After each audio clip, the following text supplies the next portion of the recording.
এ যেন এক নিষ্ঠুর মানবতা। নিজের জমি নিজের ঘর, তবুও যেন চার দেওয়ালের ভেতরে বন্দী এক জীবন। গাজীপুরের শ্রীপুরে ৬০ বছর বয়সী বিধবা শামসুন নাহার, যার জীবনের শেষ বয়সটা হওয়ার কথা ছিল শান্তিতে, সে জীবনটাই আজ পরিণত হয়েছে এক শ্বাসরুদ্ধ কারাগারে। তার বাড়ির চারপাশ জোরপূর্বক বেড়া দিয়ে ঘিরে ফেলা হয়েছে। প্রধান গেট বন্ধ, বাইরে যাওয়ার কোনো রাস্তা নেই। বাধ্য হয়ে তাকে টিনের চাল বেয়ে একটি ঝুঁকিপূর্ণ মই ব্যবহার করে জীবনের ঝুঁকি নিয়ে প্রতিদিন ঘর থেকে বের হতে হয়, আবার একইভাবে ফিরতে হয়।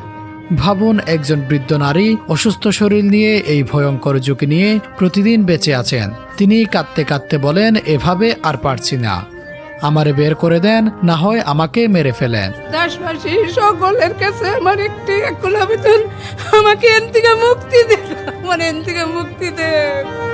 শুধু তিনি নন, তার পুরো পরিবারই গত ৮ থেকে ১০ মাস ধরে অবরুদ্ধ কারাগারে দিন কাটাচ্ছে।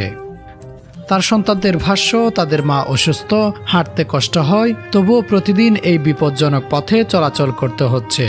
বাজার করা, ওষুধ আনা সবকিছুই প্রায় অসম্ভব হয়ে গেছে। এর চেয়েও ভয়ঙ্কর বিষয় হলো, স্থানীয়ভাবে তাদের এক ধরনের সামাজিক বয়কট করা হয়েছে। দোকানদাররা জিনিস দিতে চায় না, মানুষ ভয় পেয়ে কথা বলতে চায় না, কেউ সাহায্য করতে এগিয়ে আসে না। ফলে একসময় যে পরিবারটি স্বাভাবিকভাবে জীবনযাপন করত, আজ তারা দিন কাটাচ্ছে অর্ধাহারে, অনাহারে।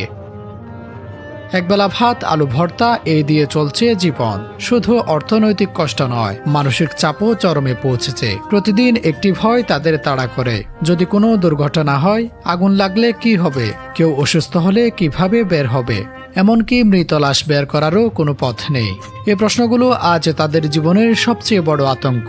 জানা যায়, প্রায় ২১ থেকে ২২ বছর আগে এই জমি কিনে শামসুন নাহার পরিবার নিয়ে স্বাভাবিক জীবনযাপন শুরু করেছিলেন। কিন্তু ২০২০ সালে স্বামীর মৃত্যুর পর থেকে পরিস্থিতি বদলে যেতে শুরু করে।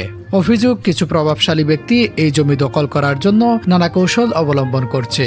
কম দামে জমি কিনে নেওয়ার জন্য চাপ সৃষ্টি, মিথ্যা মামলা, মারধর, এমনকি বাড়ি ভাঙচুর পর্যন্ত করা হয়েছে। বাড়ির চারপাশে বেড়া দিয়ে পুরো পরিবারকে কার্যত বন্দী করে রাখা হয়েছে, যেন তারা বাধ্য হয়ে জমি ছেড়ে দেয়। তারা প্রশাসনের দ্বারস্থ হয়েছে, থানায় অভিযোগ করেছে, ডিসি অফিসে গেছে, কিন্তু এখনো পর্যন্ত কোনো স্থায়ী সমাধান পায়নি। পরিবারের বড় ছেলে জানান, তিনি চাকরি ছেড়ে মায়ের পাশে থাকতে বাধ্য হয়েছেন, কারণ এই অবস্থায় তাকে একা রেখে যাওয়া সম্ভব নয়। একসময় এই বাড়ি থেকে প্রায় ১৫,০০০ টাকা ভাড়া আসতো, আজ সেই আয়ের পথ বন্ধ। সব দিক থেকে একটি পরিবারকে খুনসাটা করে রাখা হয়েছে। শামসুন নাহারের শেষ চাওয়া খুবই সাধারণ, আমাকে শুধু একটা নিরাপদ